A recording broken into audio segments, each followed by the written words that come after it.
I think that I continue, even at the age I'm at now, in my early 60s, to learn from that experience that I had, back from 1968 to 1972.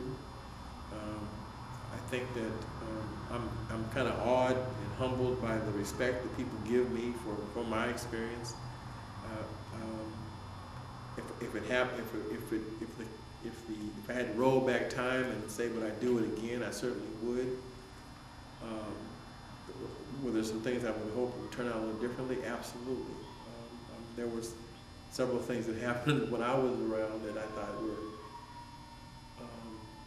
contrary to what we were trying to do. You know, people would get into some negative behaviors that they call themselves Panthers, and then sometimes we'd have to try to get their story turned around so they didn't have to go to jail. Or there's some people who were obviously unjustly charged just because of who they were. But I thought, to me, that was like frustrating. That part of it might have been a little frustrating to me because I was so idealistic at that time in my life that I felt that we really all were members of some profound liberation army. And to be in that army, you had to be disciplined, you had to be focused, you had to be sincere, you had to be dedicated, you had to come with something, you had to bring something with you, and expect very little in return. And I think that to me, those kind of, in some cases, the acts of humility and what I saw people giving was very,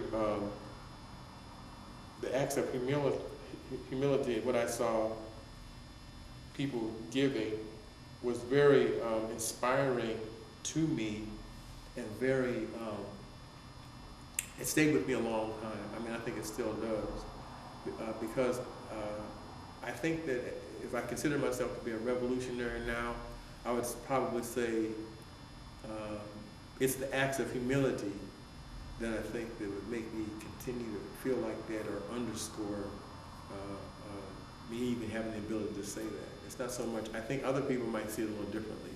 Other people ask me, or ask people who had more notoriety than me, Aaron and Elmer, about the bravado side of being a Panther, about the carrying guns and the militancy and so on and so forth, and as if that's the most important thing. I'm glad that I'm with these folks still, and they're still my comrades, that we have the ability to talk about the things that we did to serve people's basic needs to the best of our ability. Not only their kind of human persona, but their intellect and their sensibilities, that we try to reach them in that way by giving a spin on what we thought was the truth. That doesn't make us right, not necessarily, but it made me understand better that you have to, maybe the true essence of our humanity is to deeply feel something and then strive for it, but however you can, and then take people along with you so you're not doing it in isolation. I think that's what we tried to do. Part of it was successful, part of it wasn't. Because we did have people who joined the party because we were militant, and they had a little cowboy in them, and it seemed totally appropriate to get a beret and a leather jacket and a gun and do whatever. But we were about political education. We were about serving the needs of the people.